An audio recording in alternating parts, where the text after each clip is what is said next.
Bueno, qué bueno que nos podamos conectar en esta noche, esta noche especial de vigilia, y comentando primeramente que estamos en comunión, po. Estamos en comunión, estamos dentro del cuerpo de Cristo a pesar de no estar de forma física. No es que Dios se sorprenda como a veces ponemos ejemplos muy irrisorios, no es que Dios se sorprenda o no son parte de la iglesia porque no están congregados físicamente. Dios en su escritura, en su palabra, ya hablaba de la globalización, ya hablaba de los cambios tecnológicos. Con Conrado, a veces, y Pepe y Nacho nos colocábamos a conversar acerca de que hace 2000 años atrás, el apóstol Juan, ¿cierto? El discípulo amado de uno de sus evangelios, en el Apocalipsis aparece cuando habla acerca de los dos testigos, diciendo que cuando la bestia los mate van a estar en la gran ciudad. Y dice que que todo pueblo, tribu, lengua y nación, dio los cuerpos de esto. Entonces, cuando conversamos esto con los muchachos, vemos que ya estaba profetizada la globalización o el tema del Internet hace 2000 años atrás.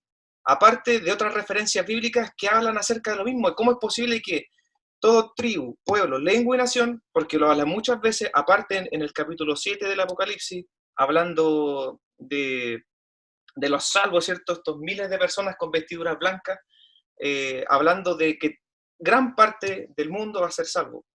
Así que con esa introducción yo quiero partir hablando acerca de la iglesia. El título de mi predicación o sermón se llama Perfectos en Cristo. Ahí para que la anote. Perfectos en Cristo. Ya. Partimos con lo primero. Yo quiero partir primeramente hablando acerca de qué significa la palabra iglesia. ¿Qué significa la palabra iglesia? Quiero partir con esa materia primero. Y iglesia aparece en uno de los 4 evangelios sinópticos, nombrado solamente 2 veces.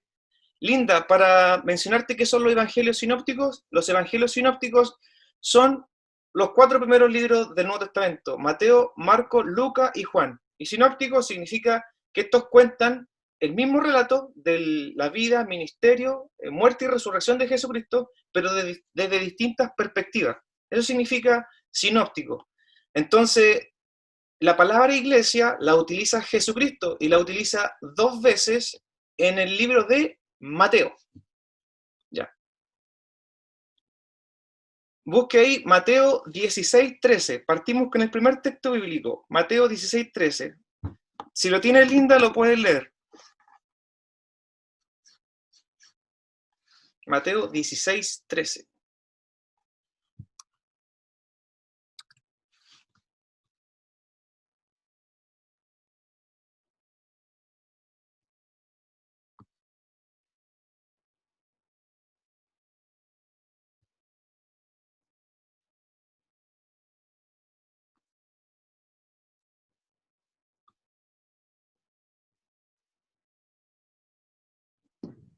Amén.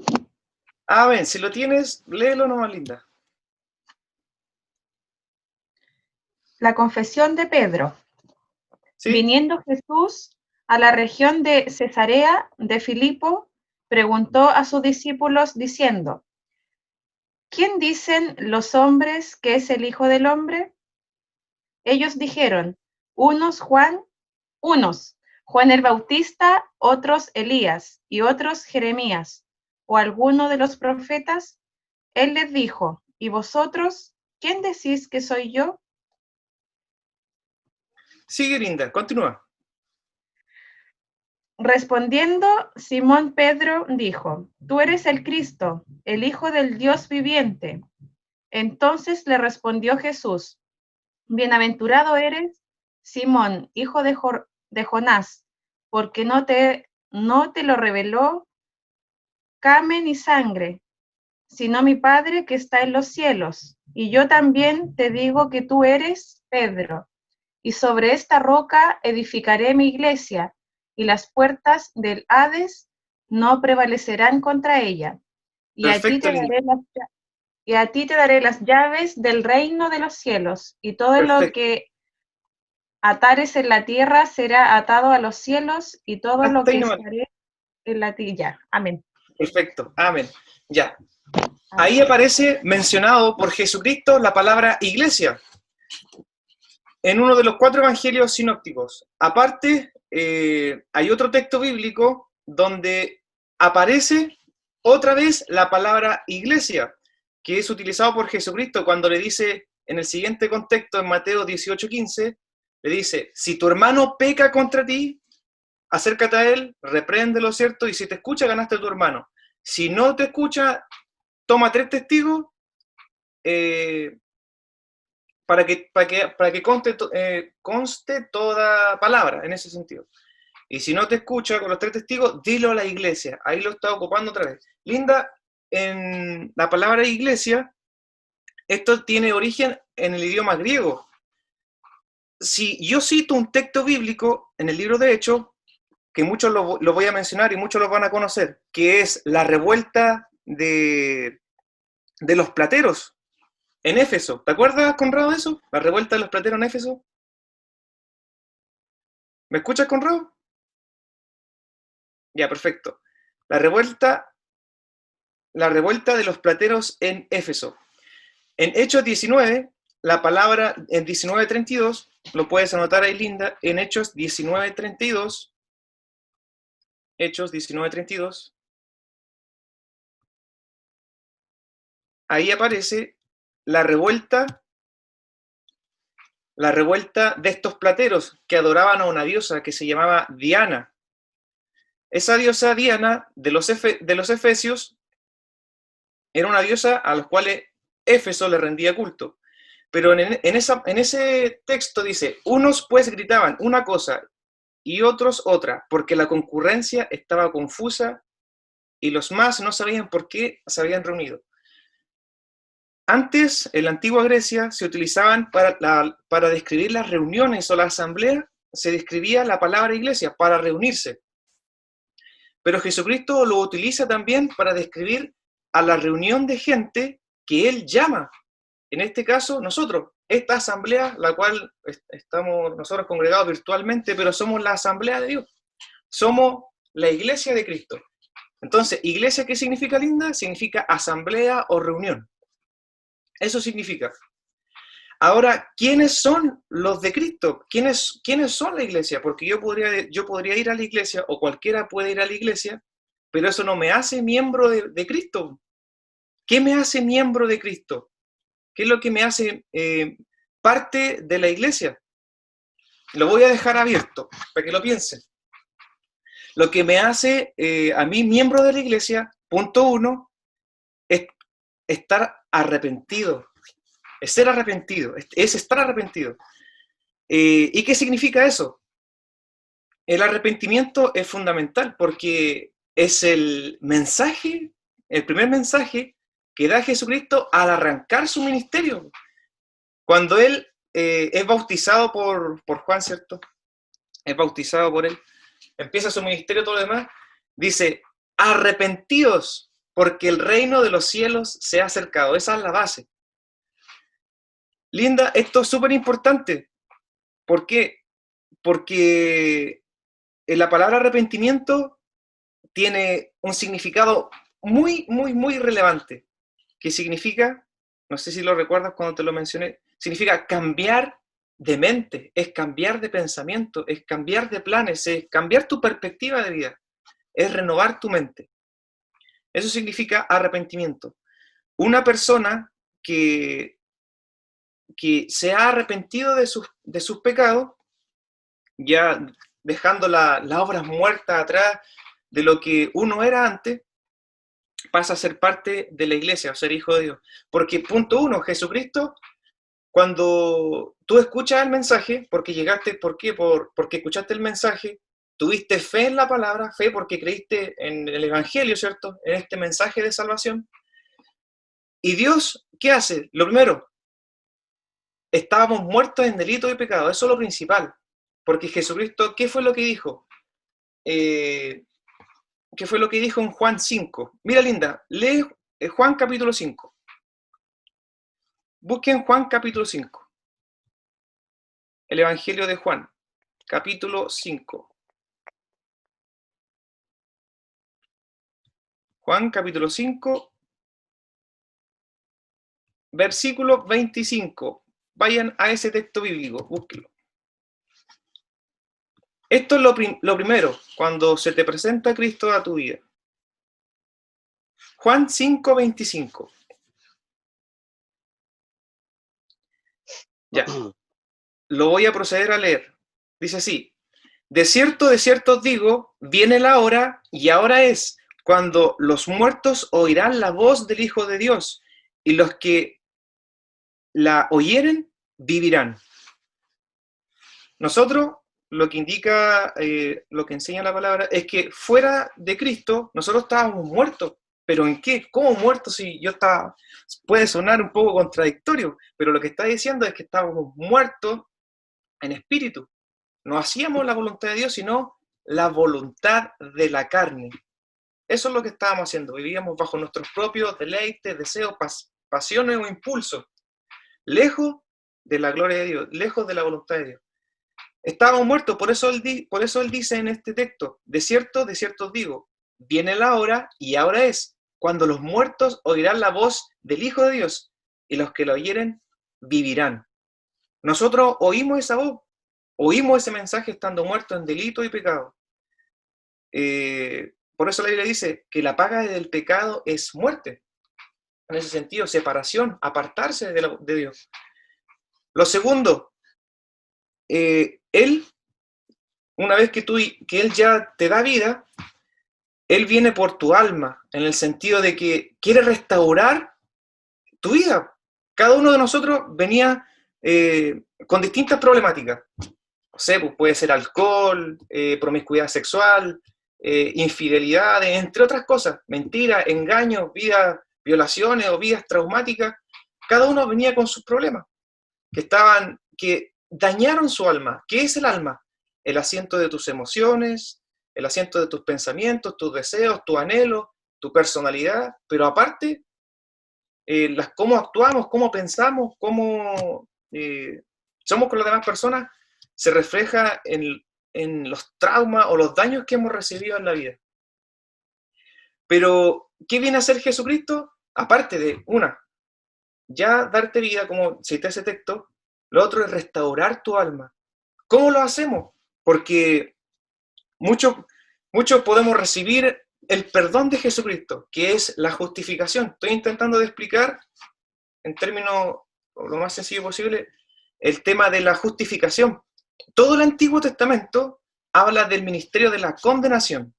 O sea, de que el hombre, lejos de Dios, está condenado al mal, o está condenado a hacerlo, está inclinado al mal.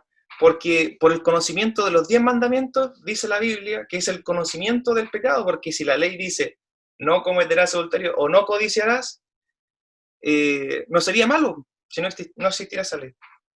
Por eso ahí habla acerca de hacer buenas obras para estar bien con Dios. Habla acerca de obras. Por eso dice que el que cumpla esta ley, por ella vivirá. El Nuevo Testamento es otra cosa distinta. Habla acerca de, no de las obras, sino un regalo, que es la gracia. ¿Y qué es la gracia? Es un regalo inmerecido. Es el regalo que Jesucristo nos hizo en la cruz, tomando nuestro lugar, que era recibir la muerte por nuestras iniquidades, transgresiones y pecados, en alguien que fuese perfecto, puro. Porque la Biblia dice, por cuanto todos pecaron y están destituidos de la gloria de Dios, o sea, de la vida eterna, o sea, separados de Él. Y aparte, la paga del pecado es muerte, más el regalo de Dios es vida eterna en Jesucristo, Señor nuestro. Esas son las dos comparativas. El Antiguo nos muestra que estábamos condenados. El Nuevo nos muestra que la única forma de librarnos de ese castigo eterno es solamente aceptando el sacrificio expiatorio o redentor de Jesucristo. El Nuevo Testamento te justifica a ti sin que tú hagas obras. Algo que nosotros algo que nosotros éramos incapaces de hacer. ¿Qué era eso? Ser justo ser santo, ser verdadero, no tener mancha, nacer sin pecado. Esos requisitos, ese sacrificio puro que Dios pedía, lo cumplió solamente Jesucristo, nadie más. Él es el sacrificio acepto por el cual Dios perdona nuestras transgresiones. Entonces, el Nuevo Testamento habla acerca de la justificación. Y para hilar el tema que estaba mencionando antes, entonces, este perdón de nuestros pecados implica la restauración de nuestra alma, en el sentido emocional. Punto 1. Jesucristo murió por ti. Pero, ¿qué significa ese sacrificio? Murió por ti, pero ¿qué implica la sangre de Cristo? ¿Qué implica que Él haya muerto por mí? Punto 1. Y cito un texto para que lo podamos buscar.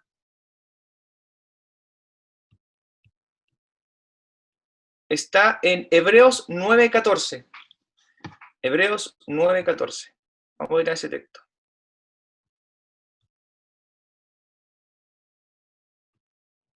Francisco, ¿Sí? anteriormente cuando tú citaste un texto después de Hechos 19:32, a mí se me cortó el internet y por eso Ya, ahí, no te escuchaba y después volví, pero no sé qué había citado, solamente que seguí escuchando sí, entre medio, mira, ¿no? en Hechos 19:32, lo que yo describía Después era volví. que el significado de iglesia simplemente significa en el sentido natural, es asamblea. Hay una palabra que salía en ese versículo que es concurrencia. Cuando tú lo leas, va a ver que ahí dice concurrencia, pero eso dice en español, y la palabra original es eclesia, para decir asamblea, concurrencia o reunión. Eso significa. Es para aclarar solamente lo que significa iglesia. Ya. Ya. Retomando, mencionaba qué implica el sacrificio expiatorio de Cristo. Nosotros ya hemos sido resucitados con Él, en este sentido, como acababa de leer, que los muertos oirán su voz y los que oyeren vivirán, pero aparte viene a restaurar nuestra alma, linda. Y esto está aquí, dice, Hebreos 9:14, dice, cuánto más la sangre de Cristo, el cual mediante el Espíritu Eterno se ofreció a sí mismo sin mancha a Dios, limpiará vuestras conciencias de obras muertas para que sirváis al Dios vivo. ¿Qué está diciendo ahí? Que la sangre de Cristo limpia tu conciencia. Cuánto más la sangre de Cristo, el cual mediante el Espíritu Eterno se ofreció a sí mismo, a Dios, limpiará vuestras conciencias de obras muertas para que sirváis al Dios vivo. Entonces nosotros básicamente servimos a Dios porque Él limpió nuestras conciencias. O sea, Víctor bien decía en la apertura de este servicio, el acusador. Satanás o diablo significa acusador o calumniador. ¿Qué hace él? Cuando estamos recién iniciados en el camino, estamos recién caminando, ¿cierto? Aprendiendo las doctrinas básicas de Dios, el bautismo, la resurrección de los muertos, la fe sin las obras de la ley, entre otras cosas que son doctrinas básicas. Satanás se aprovecha porque tenemos poca luz para derribarnos. ¿En qué sentido? Nos acusa a través de nuestra conciencia, las cosas malas que hicimos. Tú hiciste esto, tú fuiste esto otro, o cometiste tal acción, tal pecado. ¿Para qué? Para hacernos sentir mal, para seguir atormentando nuestra conciencia, como hacernos sentir como antes nos sentíamos. Entonces, si nosotros seguimos viéndonos hacia nosotros mismos como por las cosas que hicimos, vamos a ver que estamos hundidos, pues vamos a ver que hicimos cosas malas y nunca vamos a salir de ahí. Pero Jesucristo lo que dice es que nosotros lo miremos a Él. Miremos a Jesucristo y no nos miremos a nosotros mismos. La Biblia dice que nuestro crecimiento es paulatino. En el libro de Proverbios dice que la luz del justo es como la aurora, que va en aumento hasta que el día es perfecto. ¿Qué está diciendo? Que nuestro crecimiento es paulatino, nuestro crecimiento es lento. Vamos a tener mayor conocimiento, mientras más perseveremos en la lectura, en la oración, ¿cierto? En la búsqueda de la presencia de Dios. En estos servicios que estamos haciendo, estamos siendo edificados, estamos siendo consolados. Entonces, punto 1, yo no puedo vivir recordando lo que antes fui. No puedo vivir recordando lo que antes cometí, los pecados, mis errores, mis fallos, o todo lo que antes me avergonzaba. Ya no puedo vivir de esa forma. ¿Por qué? Porque estaría rechazando el sacrificio de Cristo. Porque es lo que dice. Es lo que dice este versículo. Limpiará vuestras conciencias de obras muertas para que sirvamos al Dios vivo. Entonces, ¿qué hacemos? ¿Qué es lo que hace? Limpia nuestras conciencias. Hebreos 10:10. Otro texto. Hebreos 10:10.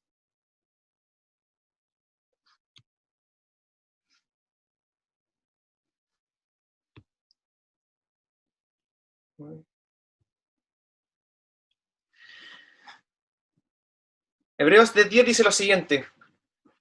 En esa voluntad somos santificados mediante la ofrenda del cuerpo de Jesucristo, hecha una vez para siempre. Otra de las cosas en las que somos santificados es en esa voluntad somos santificados mediante la ofrenda del cuerpo de Jesucristo, hecho una vez para siempre. O sea, siendo santificados delante de Dios. La sangre de Cristo lo que hace finalmente es cubrir nuestros pecados, limpiar nuestras conciencias. Porque aparte, Pablo dice que somos perfectos en Él. ¿En qué sentido? Porque su sacrificio, como dice el libro de Corintios, ya fuisteis limpiados, santificados, purificados, vivificados en Él. O sea, haciendo una obra completa en nosotros. Por eso ese texto, cuando el apóstol Pablo habla acerca de que nosotros somos perfectos, menciona esa cosa. Yo quiero llevarlo a ese texto. Eso está en Filipenses. Vamos al libro de Filipenses. Libro de Filipenses.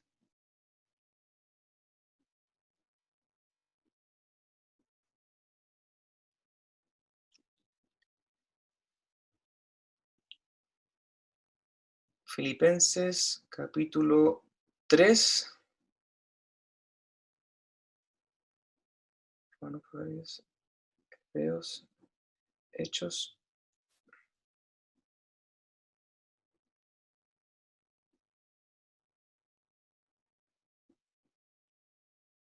Filipenses 3, 12 al 15.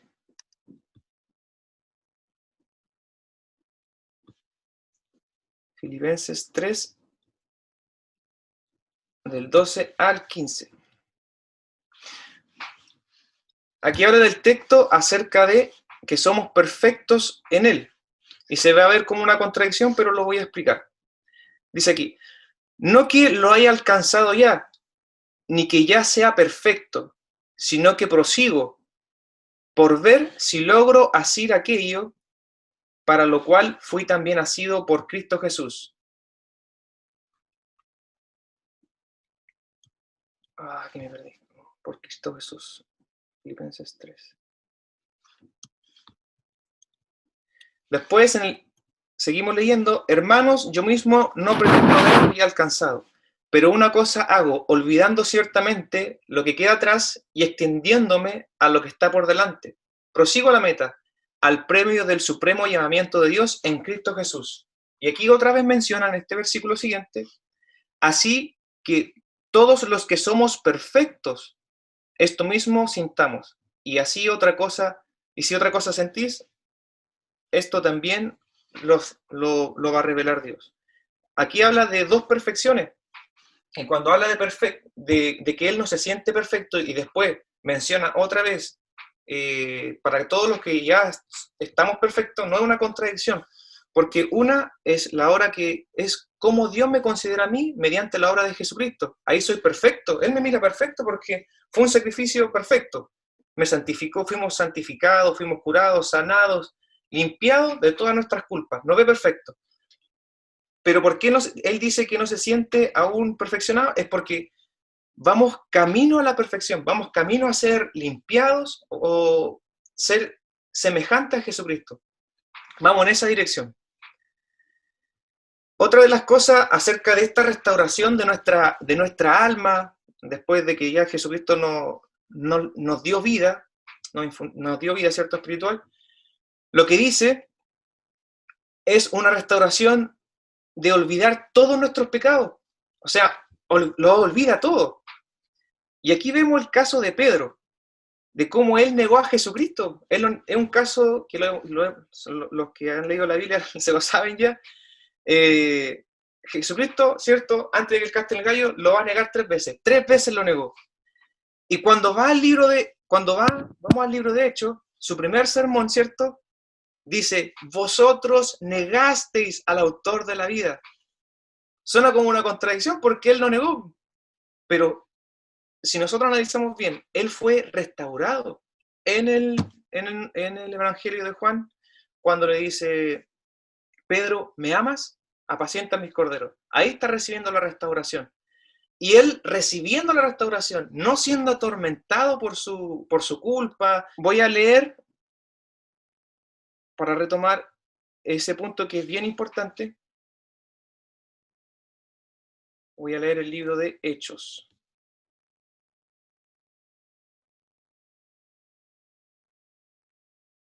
Libro de Hechos. Vamos al libro de Hechos. Ya, Hechos 3, 11 al 16. Hechos 3, 11, 16. Ya, Hechos 3, 11, 16.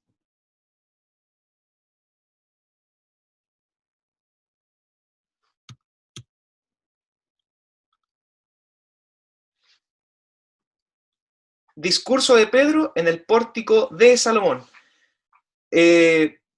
Linda mencionaba, antes de que te conectaras, que la sangre de Cristo lo que hace es perdonar nuestros pecados, limpiar nuestras conciencias, y el mejor ejemplo de que Dios olvidó todos nuestros pecados y que nosotros no debemos atormentarnos con los pecados pasados o la vida anterior que yo tuve, como Dios lo olvidó, el que me la va a querer recordar va a ser Satanás. Son sus dardos de fuego, pero yo no debo anidar esos pensamientos, los debo desechar.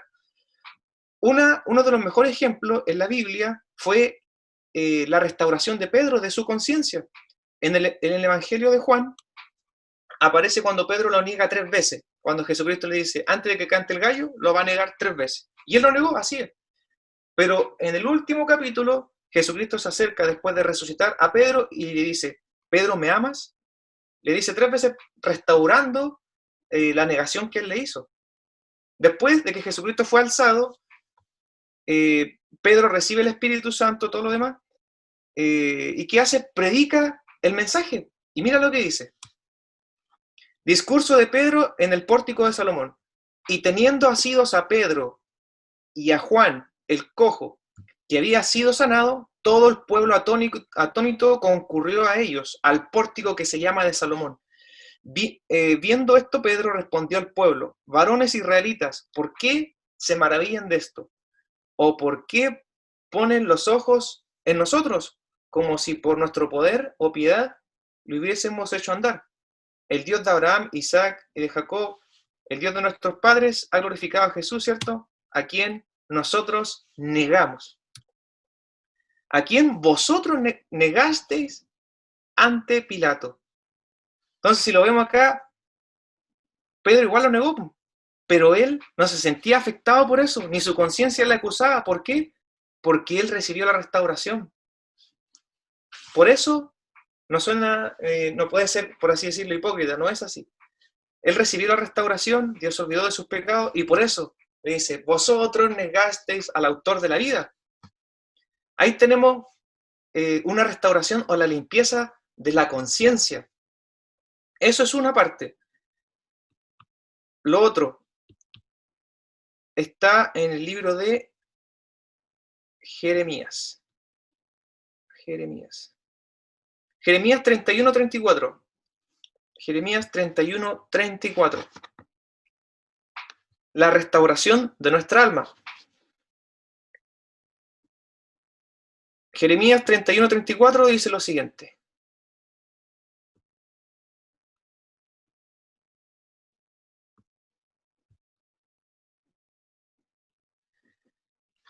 Jeremías 31-34. Dice, y no enseñará más a ninguno a su prójimo, ni ninguno a su hermano, diciendo, conoce a Jehová, porque todos me conocerán. Desde el más pequeño de ellos hasta el más grande, dice Jehová, porque perdonaré la maldad de ellos, y no me acordaré más de su pecado. O sea, Él no se va a acordar más de nuestras transgresiones y de los pecados. O sea, somos nosotros los que debemos aceptar ese perdón, somos nosotros los que debemos, no debemos ser, por así decirlo, que esto no sea nuestro verdugo, que nuestros antiguos pecados, nuestra antigua vida no sea un tormento, sino que sirva de aprendizaje, que sirva de lección más que de tormento, porque Jesucristo se olvida de nuestros pecados. Ahora venimos ¿a qué? A nueva vida.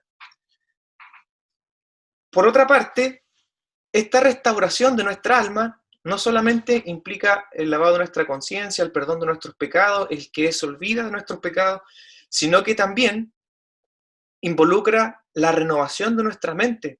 Si no hay una lectura diaria de la Biblia, si no hay una memorización de ella, no va a haber un cambio radical en nuestra vida, porque la palabra es la luz para nuestro andar. Lámparas hacia mis pies tu palabra y lumbrera a mi camino. Eso es lo que dice. Esta es la luz que nosotros debemos seguir para poder ser transformados. Aquí quiero leer lo siguiente, enlazando el texto de Iglesia. El primero que menciona a Jesucristo, que te daré las llaves, lo que le dice a Pedro, en ese sentido, acerca de la Iglesia. Ya. Esto está en 1 de Pedro, capítulo 2, versículo 4. 1 de Pedro, capítulo 2, versículo 4.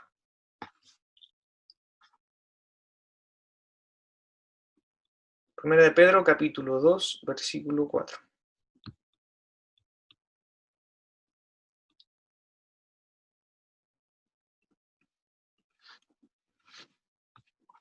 Dice lo siguiente.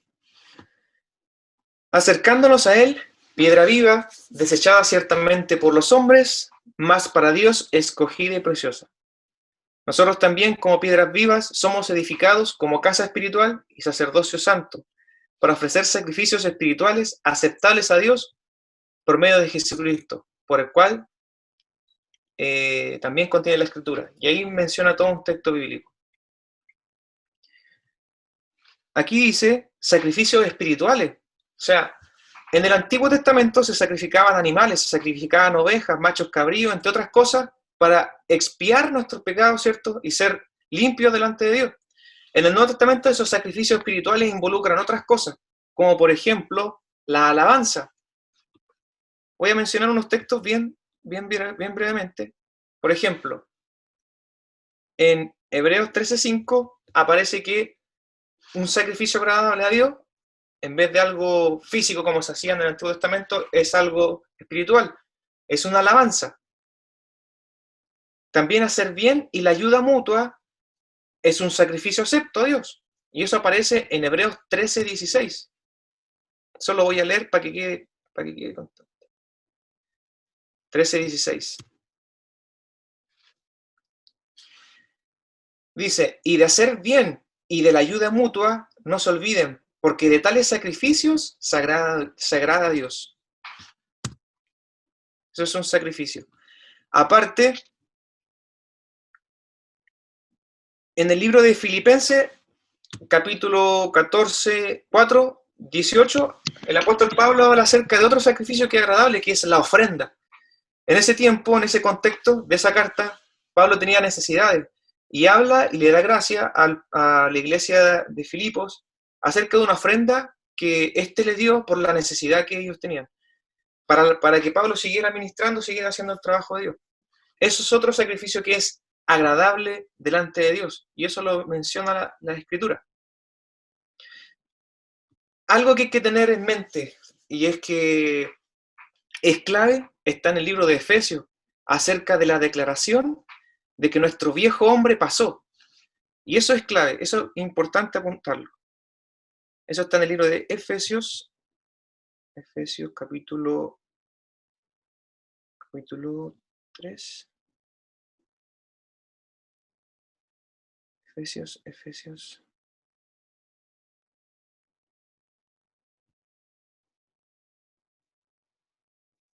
Efesios.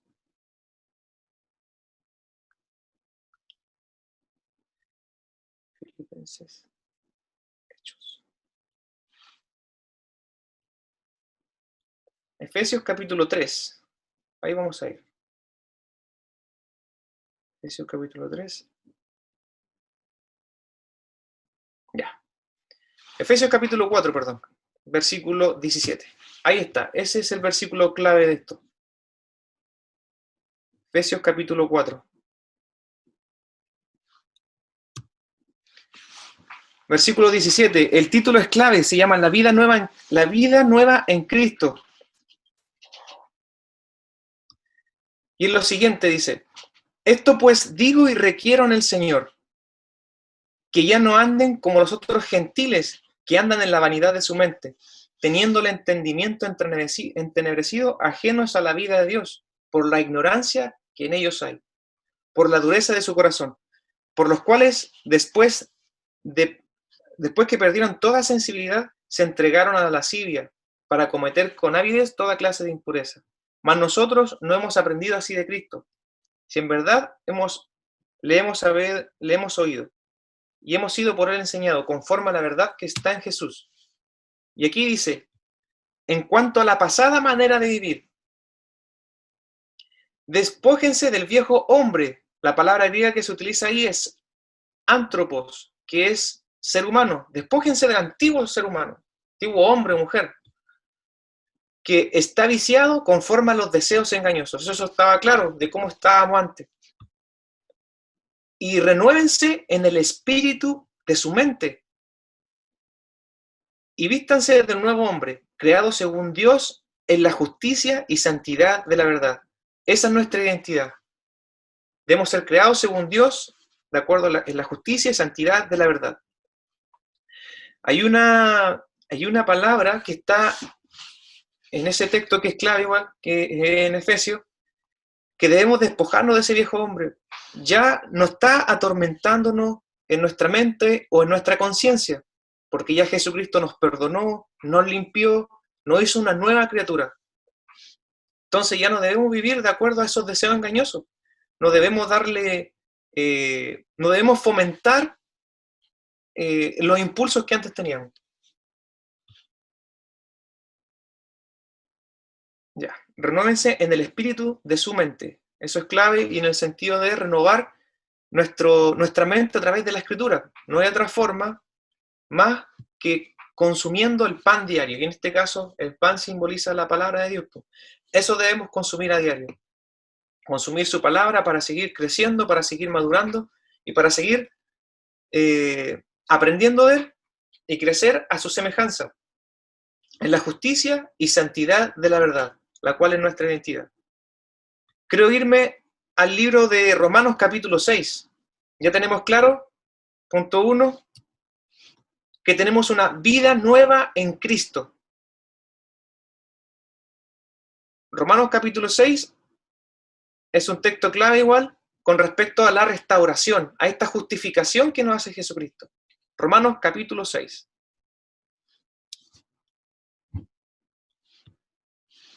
Romanos capítulo 6. Bien, ahí se conectó Víctor, ahora lo podemos ver. Dice lo siguiente, Romanos capítulo 6, con respecto a nuestra restauración almática, emocional. Y no solo refiriéndome a lo que nosotros hemos hecho, sino a lo que los demás no han hecho, porque a veces nos justificamos y no perdonamos, pues. Cerramos nuestro corazón con soberbia diciendo, no, pues, él tiene que pedirme perdón a mí porque él fue el que me hizo daño. sin perdón ni olvido, como muchas veces se dice. Pero eso no es así cuando uno está en Cristo. Cristo nos manda a perdonar aún a nuestros enemigos. Jesucristo. Porque debemos bendecir a los que os maldicen. Ora por quienes te persiguen. Y que no hagamos mal o que no paguemos mal con mal. Entonces está hablando todo lo contrario a lo que en el mundo se predica. En este caso, perdonar a los que nos han hecho daño, porque finalmente eso siembra una raíz de amargura en nosotros. No solamente entonces lo que nosotros hicimos, sino lo que los demás hicieron con nosotros. Porque si Jesucristo no tuvo en cuenta nuestras faltas y nuestros pecados, porque todos nuestros pecados fueron hacia Él, primeramente, fueron todos en contra de la voluntad de Dios. Por eso la Biblia dice que éramos enemigos de Él, enemigos en cuanto a hacer la voluntad de Dios. Por eso los condena. No hay justo ni a un uno, no hay quien entienda, no hay quien haga lo bueno, no hay ni siquiera uno. Romanos capítulo 6 dice, ¿qué pues diremos? ¿Perseveraremos en el pecado para que la gracia abunde? En ninguna manera. Porque los que hemos muerto al pecado, ¿cómo viviremos aún en él?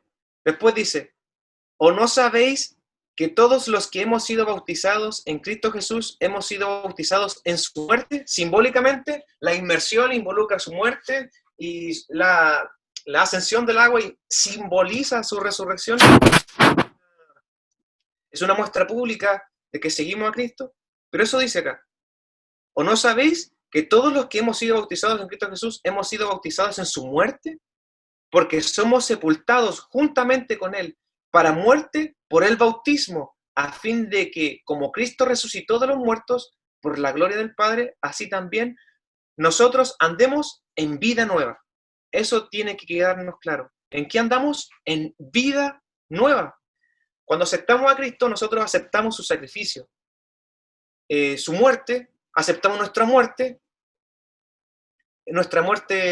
carnal, física, de todos los malos deseos que antes teníamos y que no podíamos hacer. ¿Por qué? Porque estábamos lejos de Dios. El ministerio de Jesucristo o el Nuevo Testamento habla acerca del Evangelio, ¿cierto? La fe, que es por su palabra, Él nos dio la fe, que es creer, tener confianza en su palabra. El Espíritu Santo, que es nuestro ayudador, que significa cuando Jesucristo antes de ascender le dice, reciban el Espíritu Santo. La palabra que se usa ahí es el consolador, el que te fortalece, el que te ministra, linda.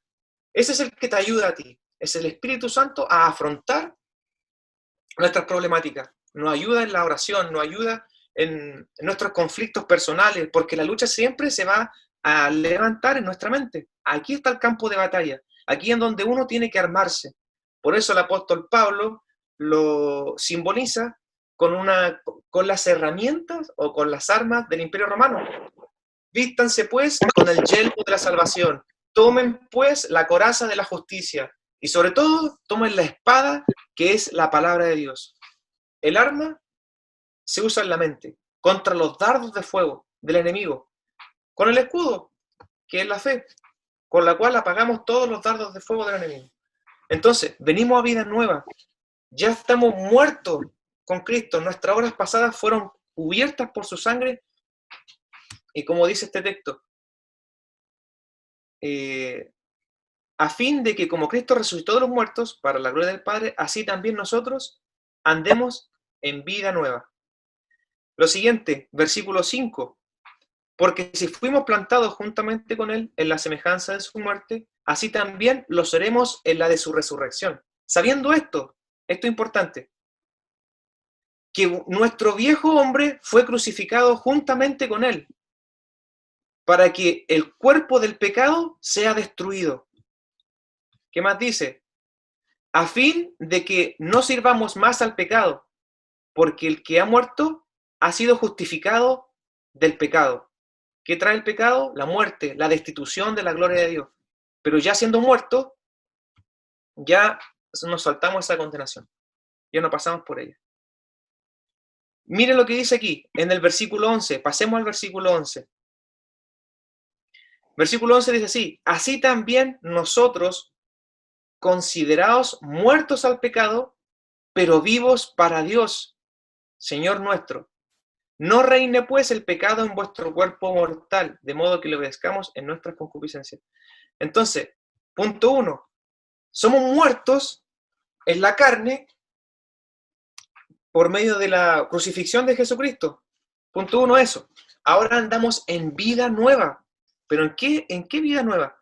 En esta palabra inmortal que a nosotros nos fortalece. Pedro lo dice, siendo renacidos, no de simiente corruptible, sino de incorruptible por la palabra de Dios que vive y permanece para siempre. Esa es la palabra, la que nos da vida. Entonces, como dice esta palabra, ya no debemos considerarnos pecadores. Hay una enseñanza que Cristo dio, perdón, que Víctor dio en su momento en la iglesia acerca de que nosotros no debemos considerarnos ya pecadores. O sea, debemos considerarnos muertos al pecado, como el apóstol Pablo lo dice en muchas ocasiones, porque con Cristo estoy juntamente crucificado y ya no vivo yo, sino que vive Cristo en mí. Entonces, estamos muertos al pecado y ya no debemos considerarnos ya pecadores, porque Jesucristo pagó por todos nuestros pecados. Sabemos que estamos en una formación, pero Jesucristo pagó nuestros pecados de ayer, hoy y del futuro, porque es una formación, es un paso a paso. Vamos a tropezar en el camino, pero mientras nuestra luz vaya aumentando, que es este conocimiento progresivo de la palabra, nuestro crecimiento y desarrollo, vamos a ir viendo las cosas que a Dios le desagradan y vamos a ir perfeccionando a su imagen y semejanza, que es la cosa que se echó a perder en nosotros, la justicia y santidad de la verdad. Eso no moraba en nosotros, estaba arruinado. Pero ahora Jesucristo viene a restaurarnos, a hacernos una nueva persona. Entonces, nuestras culpas, nuestras faltas, las cosas que nos atormentaban en el pasado, ya no podemos seguir pensando en ellas, ni dando vuelta en ellas, ni perdiendo el sueño por las cosas que hice, porque ya Jesucristo pagó por ellas. Ya se olvidó Él de todos mis pecados, los borró. Entonces yo debo deshacerme de ese pensamiento, renovar mi mente y ya vivir en esta vida espiritual que Dios me manda, una vida nueva. El viejo hombre murió. Ya Satanás no puede venir con el verso de que tú hiciste esto otro, tú fuiste esta persona, recuerda que todavía tiene esto o que esto. No, hay que citar este texto. Ahora tengo una nueva vida en Cristo. Las cosas viejas pasaron, he aquí, todas son hechas nuevas. Sigamos con fortaleciendo otros textos. Romanos 12:2. Anótelo ahí. Romanos 12:2. Entonces, ya tienes vida en Cristo, tu espíritu, al oír la palabra, vivió. Ahora viene a restaurar tu alma, tus emociones, tus traumas. Romanos 12:2. ¿Cómo se hace eso? De la siguiente forma. No conformándonos a este siglo, sino transformándonos por medio de la renovación de nuestro entendimiento, para que comprobemos cuál sea la buena voluntad de Dios, agradable y perfecta. Punto 1, entonces, otra vez, la restauración de nuestras emociones, la restauración de nuestra alma, la restauración de nuestra vida, parte renovando nuestro entendimiento, aceptando el sacrificio expiatorio de Dios, ¿cierto? Y fortaleciendo nuestro entendimiento, como lo dice este texto bíblico. Romanos 6.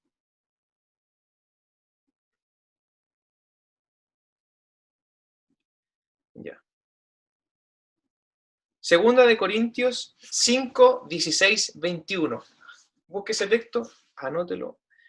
Segunda de Corintios 5, 16, 21. ¿Qué dice ese texto? Segunda de Corintios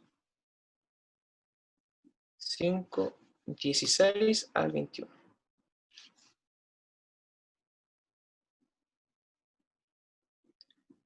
Ya. Segunda de Corintios 5, 16, 21. Dice lo siguiente. De manera que nosotros de aquí en adelante a nadie conocemos según la carne, y aun si a Cristo conocimos según la carne, ya no lo conocemos así. De modo que si alguno está en Cristo, nueva criatura es. Las cosas viejas pasaron, he aquí, todas son hechas nuevas. El texto que había citado anteriormente. Todas las cosas son hechas nuevas. Entonces, si queremos una segunda oportunidad de partir de cero, de querer por pegarle un reseteo a nuestra vida, partimos con el sacrificio de Cristo. Lo que hizo fue tremendo en la cruz, darle una segunda oportunidad de estar condenados, de haber heredado una naturaleza pecaminosa, que era la naturaleza de Adán, ¿cierto? En la cual nosotros veníamos con todas esas maldiciones generacionales. Dios las rompe con Jesucristo, con el sacrificio de Jesucristo.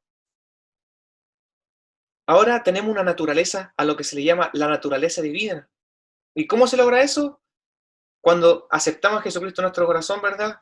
Y el Espíritu Santo entra a morar en el templo, que es nuestro cuerpo, y empieza a formar una nueva criatura dentro de nosotros.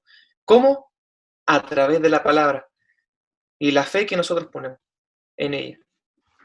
2 Corintios 3:18.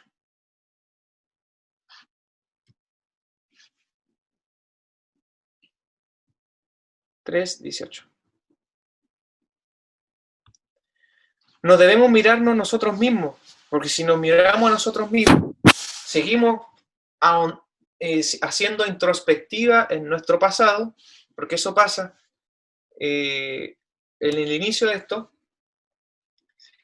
¿Qué vamos a hacer? Vamos a terminar hundidos.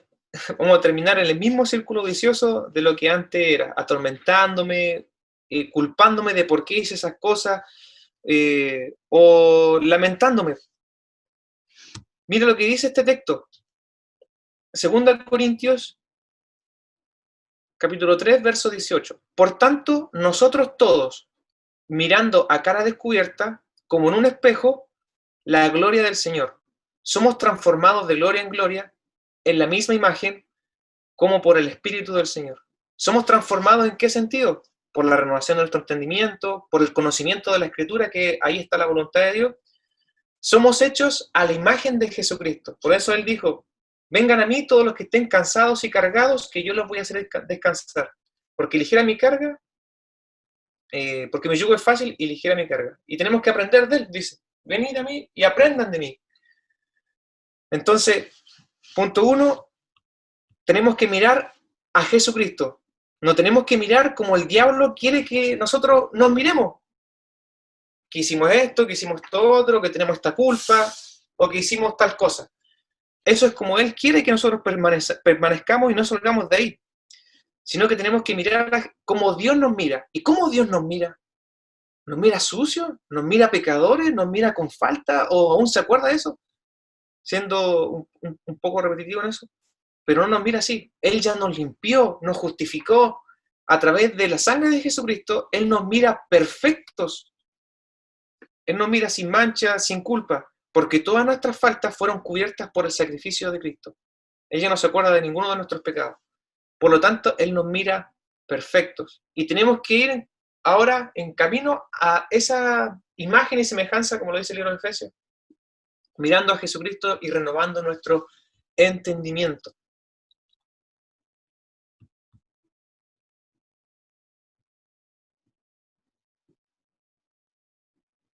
Ya. Cristo debe formarse por completo en mí. Filipenses, capítulo 3, versículo 12. Filipenses, capítulo 3, versículo 12.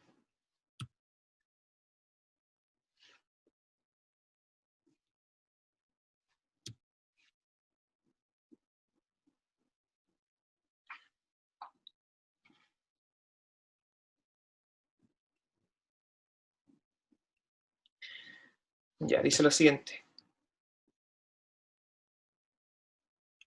No que yo lo haya ya alcanzado, no que lo haya alcanzado ya, ni que ya sea perfecto, sino que prosigo por ver si logro hacer aquello por lo cual fui también asido por Cristo Jesús.